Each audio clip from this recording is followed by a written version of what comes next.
Bonjour à toutes et à tous. Je suis Myriam Victor de Jury Travail et je suis ravie de vous accueillir à cette nouvelle webconférence de Jury Travail où nous aborderons les entretiens et les bilans professionnels. Alors, je m'excuse pour les quelques petites minutes de retard, mais nous avons eu des petits soucis techniques, les aléas du direct. Ça n'arrive pas qu'aux autres. Alors concernant les entretiens et bilans professionnels, donc la mise en œuvre de ces dispositifs semble encore assez partielle dans les entreprises, notamment celles de moins de 250 salariés. Et on observe, d'après une étude de 2018, également une disparité de traitement entre les cadres et les ouvriers. Les cadres bénéficient plus volontiers de ces entretiens que les ouvriers qui n'en auraient bénéficié qu'à hauteur de 40%.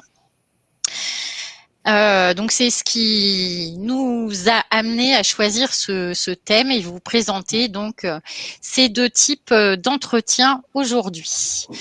Alors quelques mots avant de rentrer dans le vif du sujet pour vous présenter donc Jury Travail. Jury Travail, c'est le leader de l'information juridique en ligne. C'est tout d'abord une actualité, enfin des actualités rédigées par nos juristes dans un langage très clair. Et Jury Travail, c'est également un abonnement qui vous donne accès donc à notre plateau de juristes qui est basé à La Rochelle et qui répondent à vos questions par téléphone. D'ailleurs, on aura l'occasion de vous transmettre au cours de la webconférence un lien qui vous permettra de tester directement, enfin, et gratuitement ce dispositif. L'abonnement vous donne également accès à tous nos dossiers et modèles de lettres et de contrats qui vont vous faire gagner un temps précieux et enfin à votre convention collective toujours à jour des derniers accords. Alors, Jury Travail, c'est également un réseau d'avocats auquel appartient Maître Baldassar, que j'ai le plaisir d'accueillir aujourd'hui. Donc, bonjour à vous, Maître, et merci beaucoup d'être parmi nous. Bonjour Myriam et merci à toutes ceux et toutes celles qui nous ont rejoints en ligne. Donc, Alors, au cours des 45 prochaines minutes, nous allons donc balayer un peu ce sujet, guidés par les questions que vous nous avez fait parvenir. Donc, dans un premier temps, nous verrons tout ce qui est mis en place de ces entretiens et bilans professionnels. Ensuite, nous verrons la fréquence et le contenu de ces entretiens et bilans professionnels. Et enfin, les sanctions qui s'appliquent lorsqu'on ne respecte pas ces obligations. Alors, je remercie toujours ma collègue Marine qui est là et qui s'est présentée à vous sur le chat, qui vous orientera vers nos différents contenus sur le sujet. Et n'hésitez pas à poser des questions dans le chat ou via l'onglet questions qui est juste à côté. Donc, rentrons dans le vif du sujet. Donc, quelles sont les différentes étapes qui ont mené à la création de ces deux entretiens et dans quel but ont-ils été créés, Maître? bien, merci Myriam. Donc, l'entretien professionnel, le bilan professionnel sont des méthodes d'évaluation des salariés qui ont été mises en place, je veux dire, plus ou moins progressivement. On va y attacher beaucoup d'importance à partir de 2014, 2013, 2014. Donc, il s'agit de la fameuse loi du 5 mars 2014 sur l'ANI, qui suit déjà celle de 2013, où on a modifié tout le dispositif de formation professionnelle. Donc, ce dispositif a été modifié suite à une réaffectation des fonds. Il y a eu un système différent, donc on va dire de financement qui s'est mis en place. Mais surtout, c'est la vocation même de ces entretiens qui a changé. C'est-à-dire qu'il y a vraiment maintenant la mise en place d'une obligation de formation qui est devenue une véritable obligation sociale. Donc, on avait d'abord prévu en 2013 une obligation pour l'employeur de mettre en place un bilan tous les 6 ans. Mais par la suite, on a renforcé ça en 2014 quand on s'est aperçu que c'était insuffisant.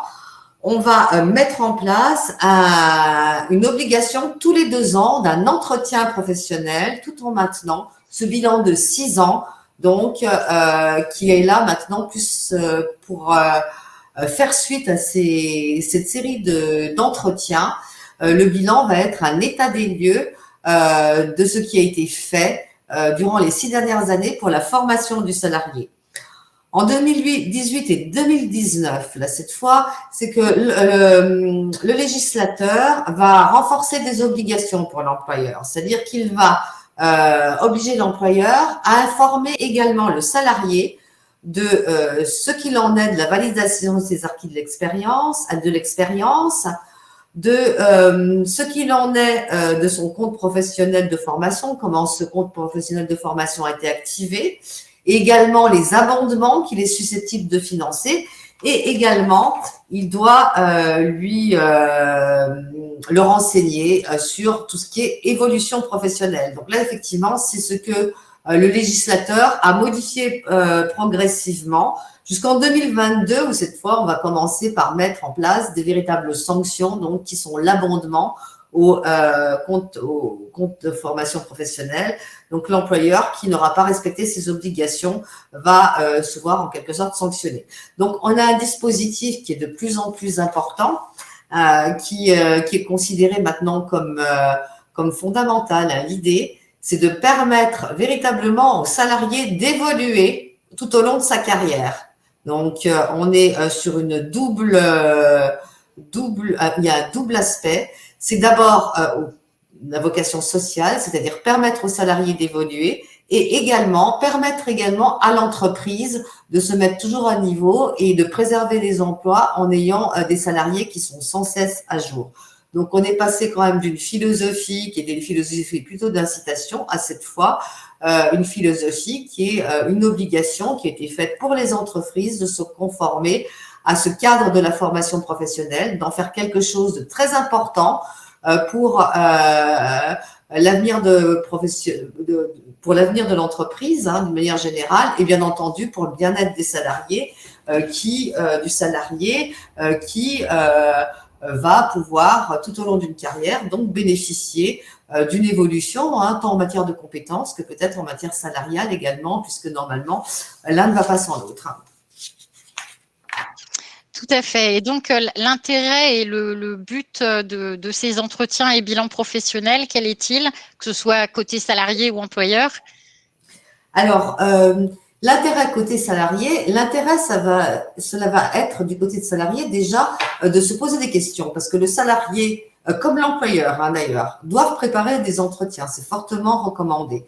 Donc, ça va être pour le salarié de se poser des questions sur ses possibilités d'évolution professionnelle, c'est-à-dire d'aller lui-même d'ailleurs faire un certain nombre de démarches, parce que la démarche du salarié peut être prise en compte dans le cadre des obligations de l'employeur. Si le salarié propose, il doit pouvoir tenir compte. Donc, pour le salarié, ça va être déjà de se poser la question, d'essayer d'envisager sa carrière, d'envisager sa place dans l'entreprise en termes de carrière, d'évolution personnelle, d'évolution des compétences. Pour l'employeur, il y a également une nécessité, c'est celle de toujours à la hauteur au niveau compétition, compétitivité. L'entreprise va devoir suivre des évolutions et le fait de pouvoir adapter ses salariés, que les salariés adaptent leurs connaissances, eh bien c'est forcément un plus.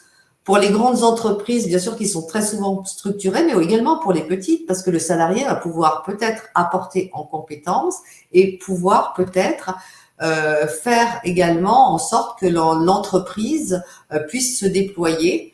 Donc là, je parle même de très petites entreprises, puisqu'elles sont aussi assujetties. Si elle veut se déployer, il est bien évident que la formation professionnelle des salariés va être un moment crucial qui va lui permettre également d'envisager peut-être de nouveaux marchés, peut-être de nouvelles activités. Mais en tout cas, l'idée, c'est de s'adapter véritablement toujours à une évolution dans un sens qui est plutôt positif, dans le sens d'une émulation qui va être réciproque, celle de l'entreprise, celle du salarié. Très bien, merci beaucoup, maître. Alors, il y a souvent une confusion qui est faite également avec les entretiens d'évaluation. Mmh. Donc, en quoi ces entretiens professionnels sont-ils différents des entretiens d'évaluation? Voilà, donc effectivement, c'est toujours un petit peu le risque, la crainte que ces entretiens professionnels ne soient pas gérés correctement parce qu'on les confond effectivement avec l'entretien d'évaluation. L'entretien d'évaluation, c'est effectivement faire un bilan des compétences professionnelles de son activité, de l'activité du salarié. Et effectivement, l'évaluation, c'est, comme son nom l'indique, l'évaluation de sa performance professionnelle. Donc, il y a l'entretien d'évaluation, l'entretien de performance. Donc, ce sont des entretiens à part, uniquement destinés à voir comment, si le salarié a travaillé, bien travaillé, quelles sont ses failles, etc. Donc, on est là dans l'évaluation des compétences. L'entretien professionnel est complètement différent. Seul est envisagée la perspective d'évolution professionnelle, c'est-à-dire c'est un entretien très technique sur la formation professionnelle qui peut être mise à disposition du salarié, évolution possible au niveau de cette formation professionnelle. Donc, ça nécessite que l'employeur, d'ailleurs, s'accompagne d'outils techniques et il peut également être assisté, l'employeur comme le salarié peuvent être assistés au cours de ces entretiens. Il s'agit d'une assistance purement testique, c'est-à-dire que l'employeur doit se renseigner sur simplement les formations que le salarié peut suivre dans l'entreprise. Bien entendu, il peut l'amener à réaliser quand même un bilan de compétences qui est complètement différent d'une évaluation, mais pour lui permettre de voir quelles sont les formations qu'il peut suivre, c'est tout. À aucun moment, on ne va aborder le problème de l'évaluation professionnelle du salarié. Donc, il est bien évident qu'il va falloir, la plupart du temps, faire 2 entretiens séparés.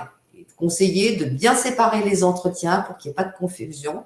Donc, d'un côté, on va gérer l'entretien d'évaluation. D'un autre côté, on va gérer l'entretien professionnel. Là, on va parler que formation, que évolution possible. Quelles sont les formations que peut faire le salarié? Quelles sont les formations proposées dans l'entreprise? Quelles sont les formations qui sont utiles à l'entreprise que le salarié pourrait éventuellement aborder? Très bien, merci beaucoup. Et donc, qui, à votre sens, doit mener ces entretiens d'évaluation? Plutôt les managers, plutôt les RH? La loi le précise-t-elle? Alors, pour l'entretien d'évaluation, cela paraît effectivement plus logique que ce soit le manager. Mais là, nous sommes sur l'entretien professionnel. La loi ne donne pas de définition, n'impose pas quoi que ce soit sur qui doit prendre la responsabilité de ces entretiens d'évaluation. Il est quand même beaucoup plus logique et beaucoup plus recommandé de le faire par le service des ressources humaines parce qu'effectivement, il n'a pas une prise directe avec le salarié au quotidien.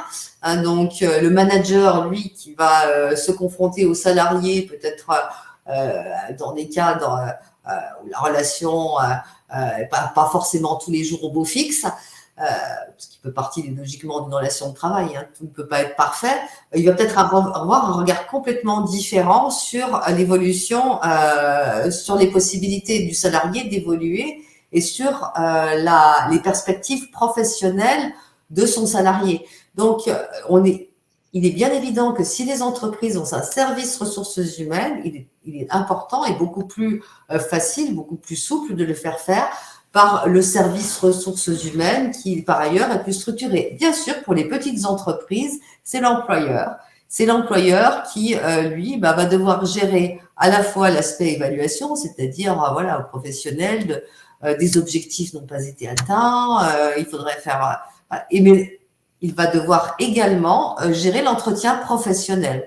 Donc, l'intérêt de séparer les 2 entretiens dans le temps, dans ce cas-là, est d'autant plus évident que ça va être très difficile dans une petite entreprise. Et s'il y a, par exemple, un seul salarié, de faire l'entretien professionnel et l'entretien d'évaluation. Donc là, effectivement, c'est l'employeur qui va revenir la charge de faire ce type d'entretien. Alors, une petite question qui nous a été posée, certains postes de production ne donnent pas grande possibilité d'évolution. Que fait-on si on n'a aucune formation à proposer en lien avec le poste? Alors, en fait, on peut imaginer un changement de poste, effectivement, du salarié et un accompagnement du changement de poste du salarié. Et un bilan de compétences peut éventuellement, vous parliez du bilan de compétences tout à l'heure, un bilan de compétences peut tout à fait guider le salarié pour l'amener à réfléchir à son avenir professionnel. C'est-à-dire qu'effectivement, le bilan de compétences va vraiment faire partie d'ailleurs de ce système de formation professionnelle. Hein. Donc, d'ailleurs, il a été introduit dans le Code du travail. Donc, si certains postes permettent difficilement d'évolution parce qu'effectivement, on ne peut pas les transformer, ça ne veut pas dire que le salarié n'a pas de possibilité d'évolution de carrière, même si sa carrière, alors peut-être ne se poursuivra pas dans le sein de l'entreprise, mais il peut accéder à un autre poste. C'est-à-dire que l'idée, c'est vraiment que le salarié puisse évoluer éventuellement, même y compris sans changer de statut. Donc, à la suite d'un bilan de compétences, il peut être renvoyé à des formations qui peuvent être des formations techniques, mais qui peuvent être aussi des formations qui sont des formations de l'ordre de la gestion, économie, gestion. On peut éventuellement passer d'un statut à un autre. Et effectivement, sur le poste de production, le salarié n'a pas forcément vocation à rester toute sa vie à un poste de production. Il peut également évoluer, alors au sein de l'entreprise, c'est préférable, mais pas forcément d'ailleurs qu'au sein de l'entreprise. Il peut également évoluer vers un autre statut, c'est-à-dire passer à un poste administratif, ce qui va nécessiter qu'il suive une formation qui est adaptée, qui ne sera pas forcément une formation diffusée par l'entreprise. On va passer par des organismes de formation qui sont agréés. Donc les possibilités existent quand même pour les postes de production. Alors là, on a beaucoup de questions effectivement, qui reviennent sur et si le salarié ne veut pas faire de formation ou si le salarié ne veut pas évoluer, que faire? Alors, l'employeur, alors voilà, c'est là qu'on va rentrer aussi dans l'aspect technique de la manière dont on va gérer l'entretien. L'employeur a une obligation, c'est celle de proposer aux salariés ses formations. Donc, le salarié, par contre, n'a pas l'obligation d'accepter. S'il ne veut pas évoluer, même s'il ne veut pas se rendre aux entretiens, il n'y a pas de sanction du salarié, sauf effectivement pour ce qui est quand même, alors, on n'a pas assez insisté sur les différentes formations. Il y a un côté obligatoire, des formations qui sont obligatoires. Oui, mais ça, on y reviendra un petit peu plus tard. Là, on est dans le cadre, effectivement, des formations destinées à l'évolution. Alors, pour ces formations qui concernent l'évolution professionnelle du salarié, l'employeur ne se voit pas sanctionné s'il a respecté ses obligations. C'est là qu'on va rentrer tout à fait dans l'aspect technique, donc de la manière de gérer les entretiens. C'est qu'il est conseillé de toujours laisser une trace écrite, donc de ce que l'employeur a convoqué le salarié, qu'il a tout prévu, qu'il a mis en place un certain nombre de choses, c'est-à-dire une trame, qu'il a adossé, qu'il a fait faire donc dans son dernier bilan, qu'il y a une réflexion qui a été faite de son côté, qu'il a convoqué le salarié. Donc ça se fait par écrit, par mail, en laissant une trace. Et donc dans ce cas-là, si le salarié ne souhaite pas évoluer, ne souhaite pas faire de formation professionnelle, eh bien il n'y a pas de sanction véritable contre l'employeur, ni même d'ailleurs contre le salarié. C'est pas une obligation pour lui de vouloir forcément évoluer à un poste. On ne le sanctionnera pas pour ça. On le sanctionnera par contre dans l'autre aspect, c'est les formations obligatoires qui peuvent, qui concernent la sécurité. On reviendra sur le distinguo entre sur le temps de travail et le salarié. Là, en général, il les respecte d'ailleurs ces obligations. Alors, une dernière petite question sur cette première partie. Toutes les entreprises sont-elles concernées par ces obligations, Et oui, quelle que soit la taille? quelle que soit la taille de l'entreprise, et même une toute petite entreprise est concernée par ces obligations. Et ça, je le répète, c'était vraiment le but, c'est vraiment d'en faire un outil pour le salarié, un outil de développement de l'entreprise, un outil également pour le salarié.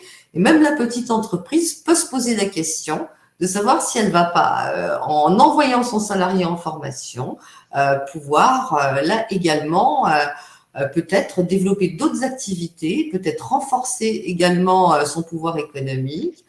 Et donc, même si effectivement les liens semblent complètement différents, puisqu'il y a plus de proximité, puisqu'il y a forcément aussi peut-être un peu plus d'indépendance du salarié qui est dans une toute petite entreprise, il n'empêche que l'employeur est quand même tenu de respecter ses obligations. Et ça va concerner dès qu'il y a un salarié dans l'entreprise, en fait.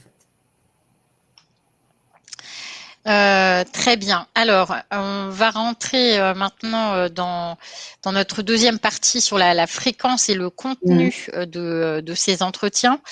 Donc, à quelle fréquence ces entretiens et bilans professionnels doivent-ils être organisés? Alors, ah oui, bah, il y a le tableau qui s'affiche. Donc, voilà, comme le tableau est parfait, c'est que on va devoir organiser à partir de l'embauche du salarié un entretien professionnel tous les 2 ans. L'entretien professionnel, donc, c'est tous les 2 ans, c'est calendaire, hein, c'est-à-dire on va compter véritablement 2 ans de date à date. On tiendra pas compte donc des périodes d'absence du salarié. C'est vraiment 2 ans de date à date, et au bout de 6 ans, on doit prévoir l'entretien, le bilan professionnel. Donc, au bout de 6 années. Donc, ces obligations doivent être respectées vraiment strictement.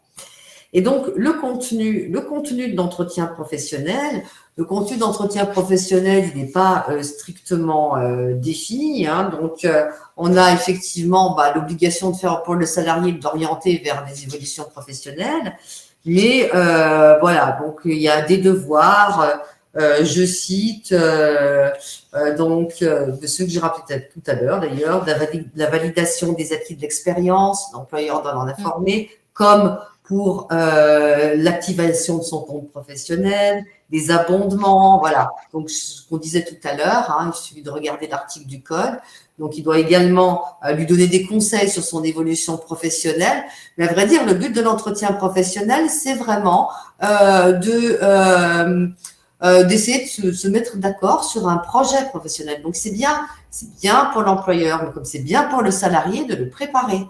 D'avoir un plan, de s'enseigner un petit peu à l'avance, effectivement, de se faire aider. Alors là, attention, hein, on n'est pas dans le cadre des entretiens destinés dans lesquels, en fait, on a un délégué syndical dans un but d'un petit peu de protéger ce salarié. C'est un entretien. Les personnes qui aident sont des techniques, en fait, qui connaissent un petit peu tous ces outils de formation et qui peuvent compléter, en fait, l'entretien en disant, voilà, là, il y a possibilité de faire ça. Si effectivement le salarié, par exemple, est intéressé en disant, moi, je serais intéressé, j'aurais envie d'évoluer vers tel ou tel poste, il y a possibilité de se faire aider aussi de techniques au cours de ces entretiens professionnels, mais uniquement dans le sens de voir quels outils, quels instruments, en fait, on va pouvoir apporter pour permettre aux salariés d'évoluer. Donc, on est là véritablement uniquement sur une idée de voir ce qu'on va pouvoir faire ensemble au sein de l'entreprise, quels organismes de formation on va pouvoir rejoindre, comment ça va pouvoir être financé, sachant que le salarié peut aussi de son côté faire des démarches. Lors du bilan professionnel, ce bilan professionnel est très important parce qu'on va faire l'état des lieux. On va regarder si pendant 6 ans, qu'est-ce qui s'est passé? Alors, est-ce que le salarié a suivi des formations, autres que des formations obligatoires? Est-ce que le salarié a évolué? Alors, on parle d'une évolution en termes de carrière, c'est-à-dire d'une évolution qui peut être un progrès, hein, c'est-à-dire une évolution salariale en termes d'augmentation de salaire, mais également une évolution qu'on pourrait qualifier de plus horizontale, c'est-à-dire dans la prise de responsabilité. Est-ce que durant ces 6 ans, le salarié a évolué? Et effectivement, si on s'aperçoit que ce n'est pas le cas, là, effectivement, il y a effectivement un risque de sanction pour l'employeur si effectivement il ne s'est rien passé au bout de 6 ans. Donc, on va là véritablement faire l'état des lieux de ce qui s'est passé dans les 6 dernières années. Et cet état des lieux, d'ailleurs, comme les entretiens professionnels, doivent s'accompagner d'un écrit. C'est-à-dire qu'après, il faudra remettre au salarié un écrit disant voilà ce qui a été fait, voilà ce qui a été proposé lors de l'entretien, voilà ce qui a été mis en place, voilà pourquoi ça n'a pas été mis en place. Il est aussi de recommander à l'employeur, d'ailleurs, j'ouvre une parenthèse, de noter toute forme d'incident. Donc, alors, qu'est-ce qui a pu se passer? C'est, comme vous l'avez fait remarquer, Myriam, le refus d'un salarié, mais ça peut être également l'absence d'un salarié. Un salarié qui a été absent pour congé maternité, congé sabbatique ou autre, ou arrêt maladie, durant la période dans laquelle les 2 années, il se peut que ça ait pu empêcher une formation de se mettre en place parce qu'il n'est pas présent en entreprise. Ça peut empêcher une formation ou un entretien d'ailleurs. Donc l'employeur doit noter tous les incidents et il est bien recommandé d'avoir un registre spécial dans lequel il va lui aussi suivre la carrière du salarié pour ne pas avoir de problème si effectivement on lui demande des comptes. Très bien, merci beaucoup. Alors, il va falloir qu'on avance un tout petit peu. Alors, je vais juste présenter brièvement la slide suivante parce que donc il y a le rythme obligatoire de l'entretien professionnel tous les 2 ans et le bilan tous les 6 ans. Mais comme vous pouvez le voir à l'écran, dans certains cas, vous avez également, les employeurs ont également l'obligation d'organiser des entretiens professionnels en règle générale au retour d'une absence prolongée, donc type congé maternité, un long arrêt maladie, et également à l'issue d'un mandat syndical. Je le dis parce que je sais qu'il y a plusieurs élus qui sont également présents.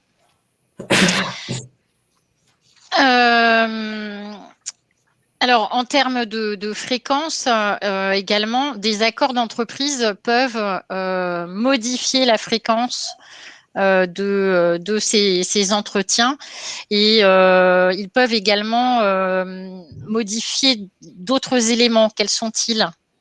Alors, dans le cadre des accords d'entreprise, on peut modifier la fréquence des entretiens. Ça veut dire que l'entretien peut être annuel, il peut être également triennal, donc on peut réduire ou augmenter la taille des entretiens, mais on va pouvoir également mettre en place collectivement donc un certain nombre de choses, c'est-à-dire par exemple l'abondement par l'employeur des manières différentes d'abonder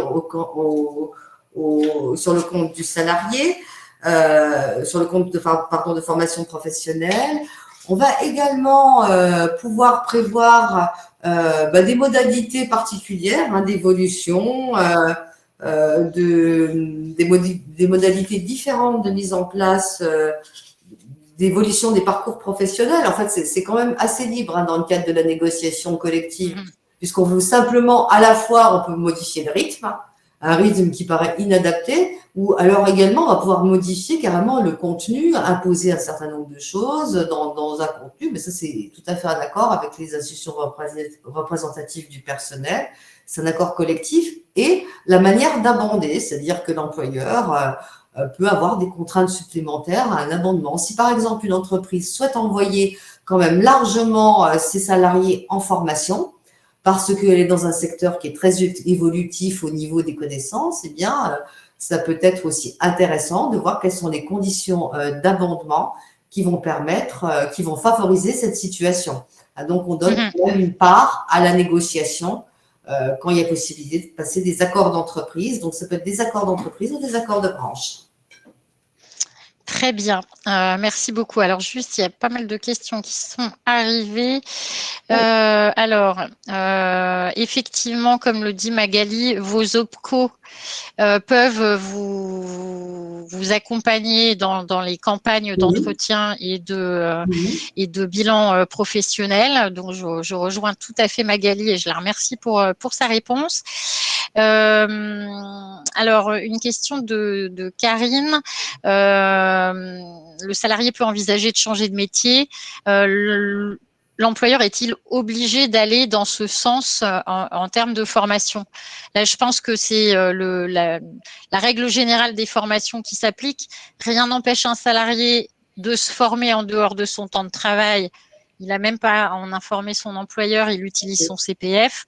En revanche, effectivement, si la formation doit avoir lieu pendant le temps de travail, là, il faudra l'autorisation de l'employeur.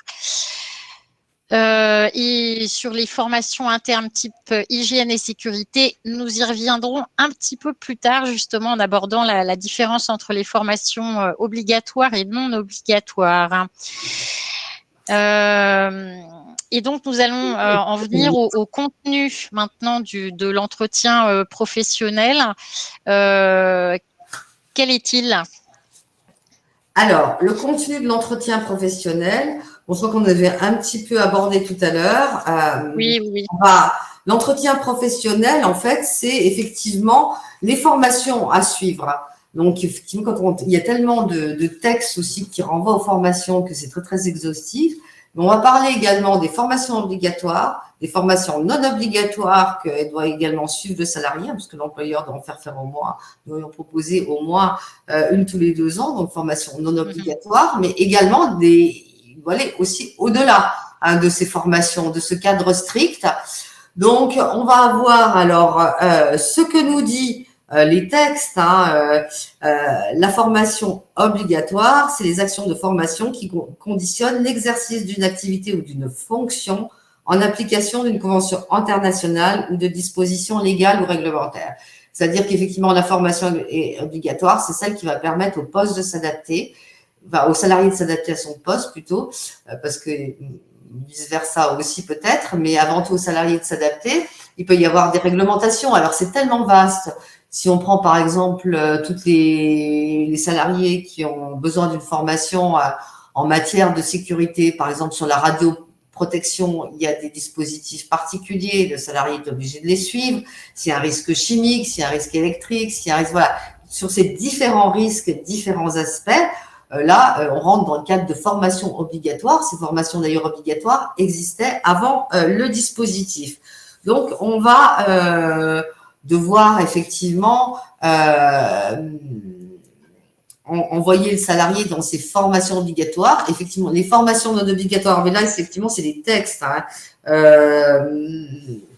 qui le disent. Les formations non obligatoires, elles peuvent aussi être exigées, certaines de l'employeur, si effectivement elles peuvent permettre de favoriser l'adaptation des travailleurs, comme dit le texte, à son poste de travail, à l'évolution des emplois, ainsi qu'au maintien dans l'emploi, etc., de participer au développement de leurs compétences. Donc, en fait, c'est comme le dit le texte, permettre aux travailleurs d'acquérir une qualification plus élevée. L'employeur a au moins l'obligation d'en proposer une aux salariés pour lui permettre de véritablement évoluer. Donc, on va considérer comme action de formation, le texte il y a plusieurs textes qui donnent des listes un petit peu assez longues, mais tout ce qui va permettre donc aux salariés, d'une part, de s'adapter à son poste, mais également d'évoluer. Donc, le salarié peut, à travers la formation d'ailleurs professionnelle, on peut raisonner en bloc de compétences également, c'est-à-dire acquérir par exemple une formation en gestion, une formation en économie, pour lui permettre de véritablement évoluer. Alors, je ne sais pas si je vous ai vraiment répondu à la question, mais… Alors, vous avez bien axé sur formation obligatoire et formation non obligatoire. Du coup, j'ai avancé de 2 slides. Euh, et nos internautes demandent est-ce qu'on repasse avant. Par contre, j'ai juste une petite question. Alors, il y avait une question de Cathy. Lorsqu'on parle de la formation des élus du CSE, s'agit-il de l'ensemble des membres du CSE? J'imagine que vous voulez parler des suppléants et des titulaires. Là, c'est pareil.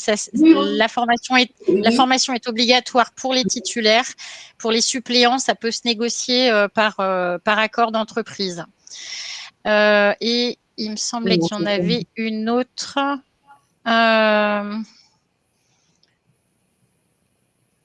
Oui, alors j'imagine quelqu'un d'un service RH ou un chef d'entreprise qui fait part de sa difficulté à faire évoluer professionnellement chaque salarié.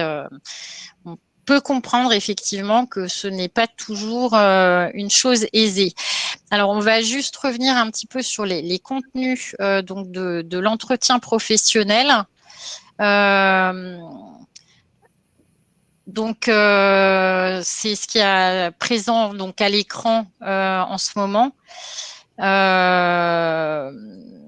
Donc, je vous laisse détailler rapidement parce que le temps file à toute allure et il nous reste encore pas mal de choses à voir. Donc, on risque d'avoir un petit peu de retard. Je m'en excuse par avance.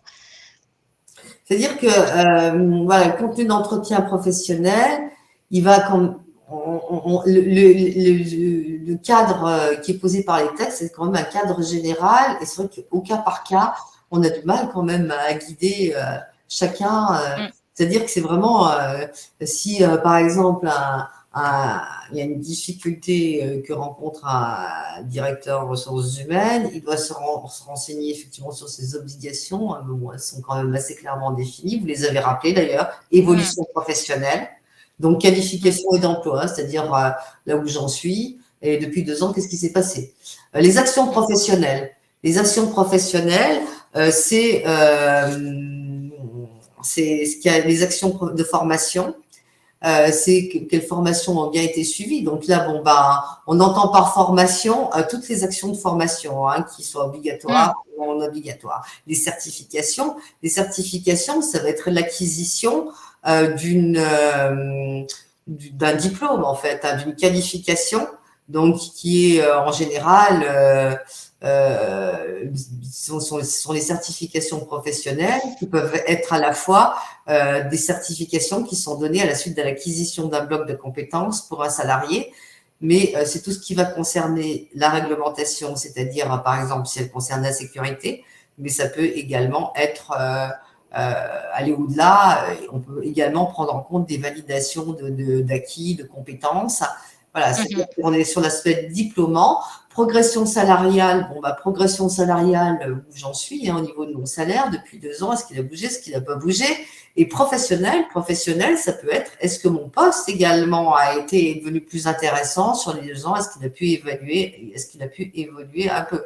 Donc, on est là, voilà, on regarde un petit peu là où on en est et comment on a fait bouger tout ça.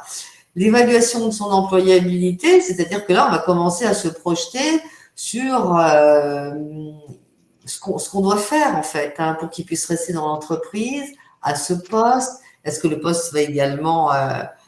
est-ce que les postes vont évoluer à lui-même? Parce que il se peut que le salarié, lui, n'ait pas bougé, mais il se peut que son poste évolue, par exemple, s'il y a présence de besoin de plus d'informatique.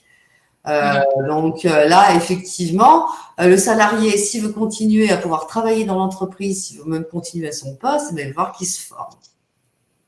Ensuite, là, effectivement, la réflexion sur l'avenir du salarié, le poste occupé, le projet professionnel, on va montrer en fait quelque chose de presque plus intime, c'est-à-dire, comment discuter, en fait, il y a un partenariat, en fait, de l'employeur qui devient, parce qu'il va en quelque sorte accompagner le salarié dans son projet. Alors, il ne le fait pas forcément directement, parce qu'en plus, bon, c'est vrai que c'est un état d'esprit qui est plus trop accepté, je crois, dans nos générations, mais il ne va pas le faire directement, mais il va le faire par le biais d'organismes de formation, on lui demande quand même de s'occuper de son salarié, Mhm. et pas simplement, il travaille, il s'en va, il vit sa vie. Il y a véritablement une plus grande implication de l'employeur qui devient un petit peu, on va dire, euh, bon, ça va au-delà d'une simple relation, d'un échange de travail, quoi, de force de travail et de direction. Il va un petit peu au-delà, c'est-à-dire devoir accompagner le salarié dans sa vie professionnelle.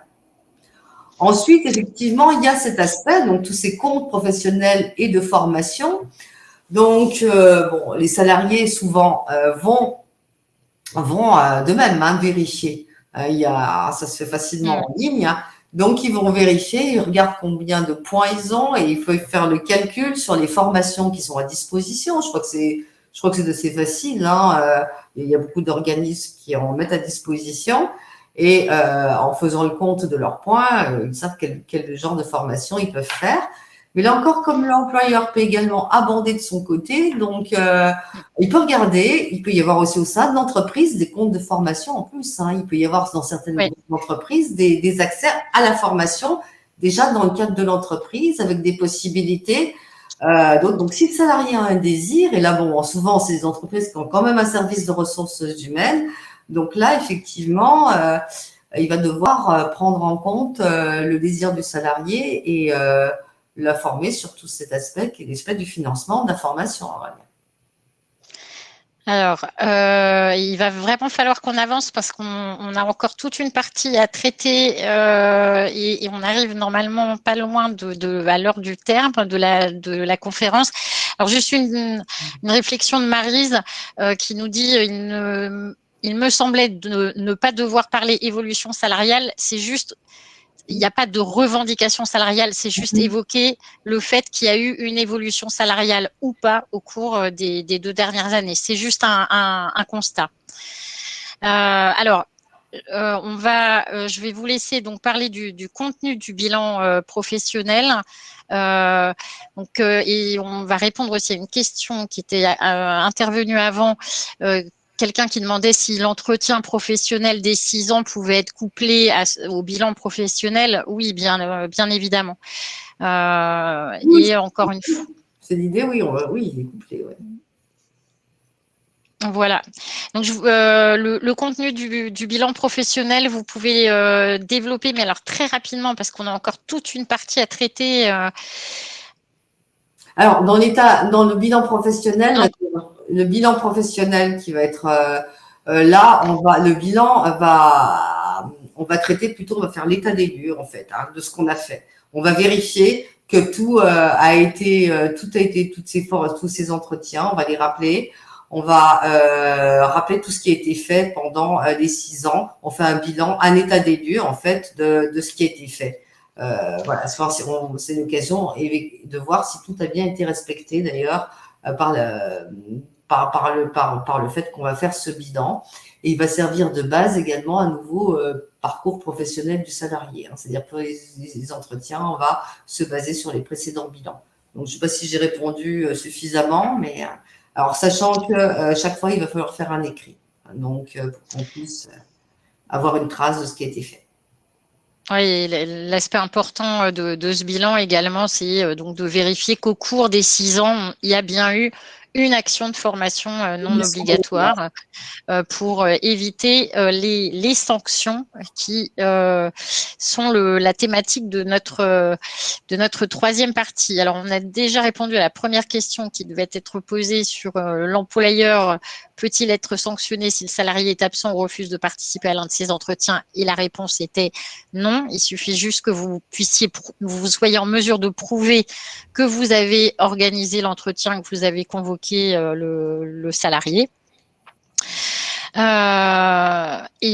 Du coup, donc l'aspect important de la mise en place de ce dispositif, c'est l'abondement du compte personnel de formation des salariés en cas de non-respect de ces dispositions. Donc, dans quel cas précis, et je vous demande d'être vraiment concise parce que là, le temps nous est vraiment compté, dans quel cas l'entreprise doit-elle abonder le CPF du salarié Oui, et l'entreprise. de quel montant? Alors voilà, donc la sanction concerne les entreprises de plus de 50 salariés uniquement dans le dispositif actuel. Si effectivement elles n'ont pas respecté leurs obligations, c'est comme c'est indiqué d'ailleurs, 3 000 € par salarié concerné.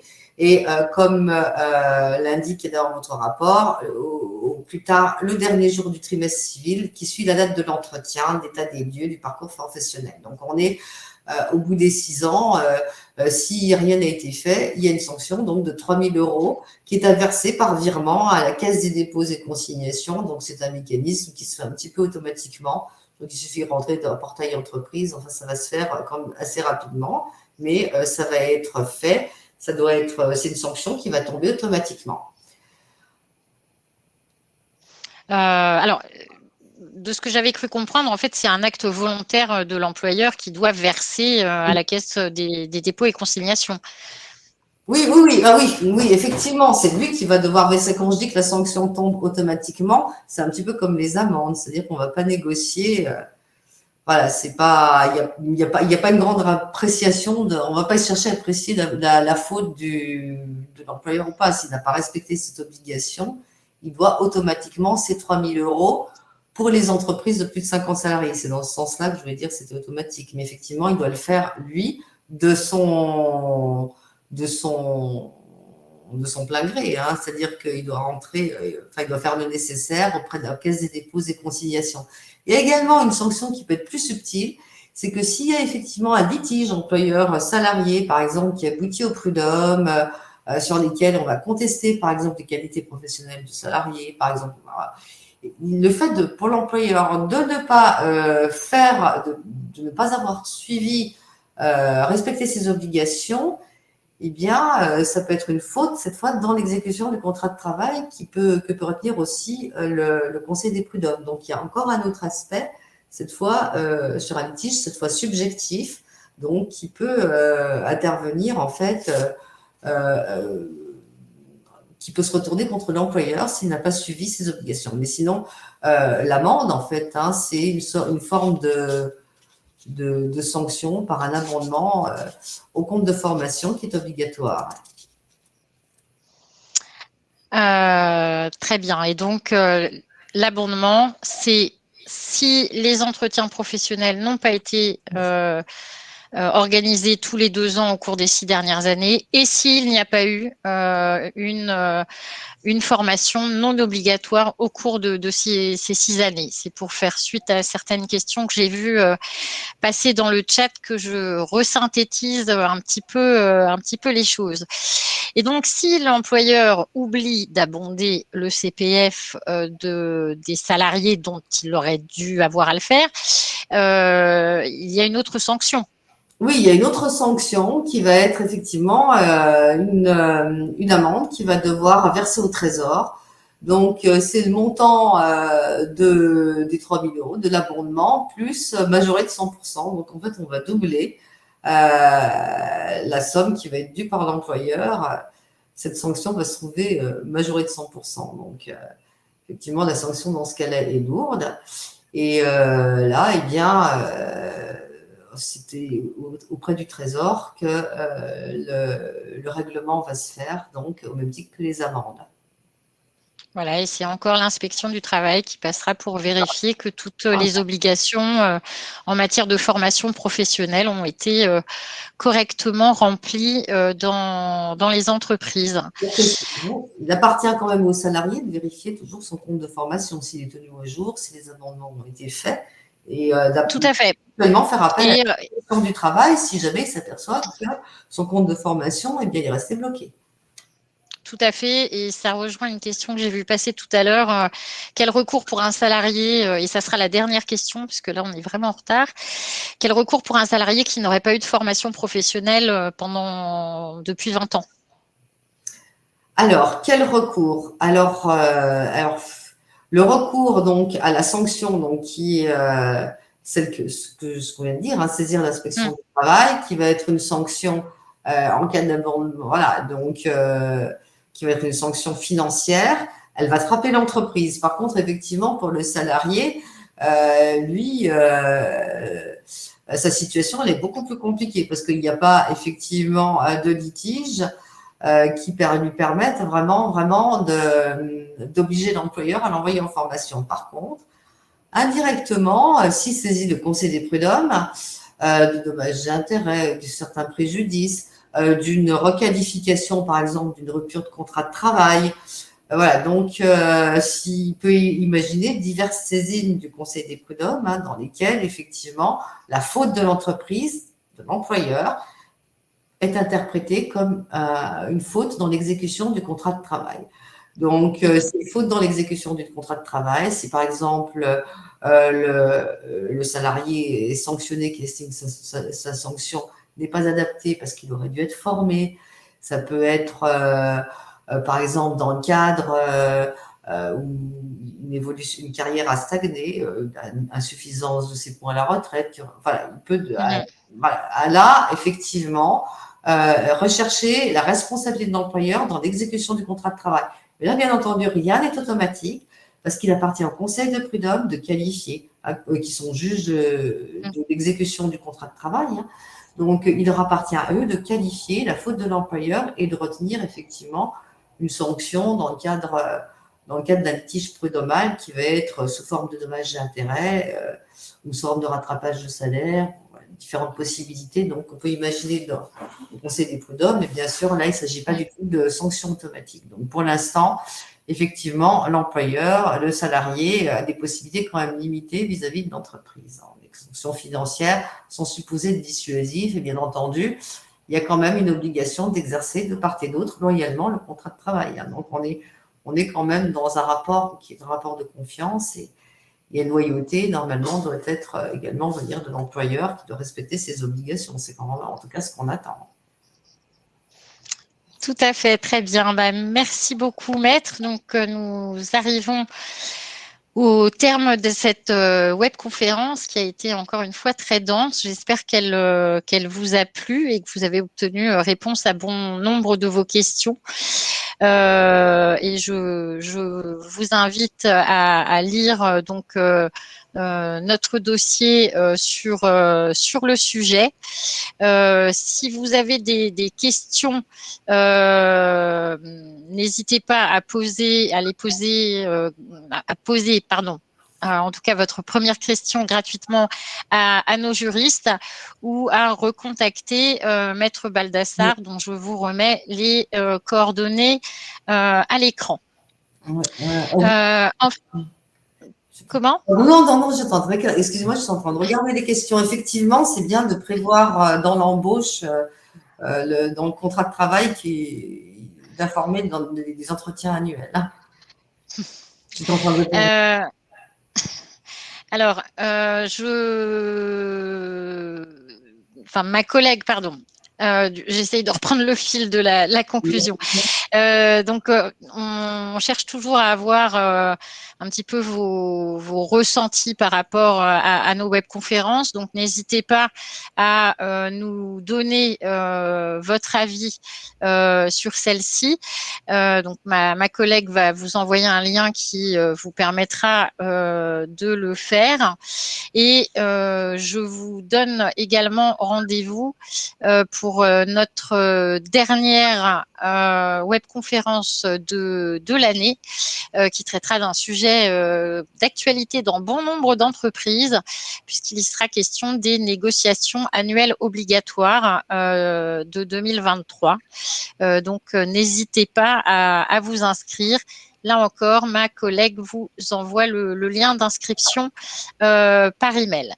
Donc voilà, j'espère vraiment que cette webconférence vous a plu et je vous dis à très bientôt, donc la semaine prochaine.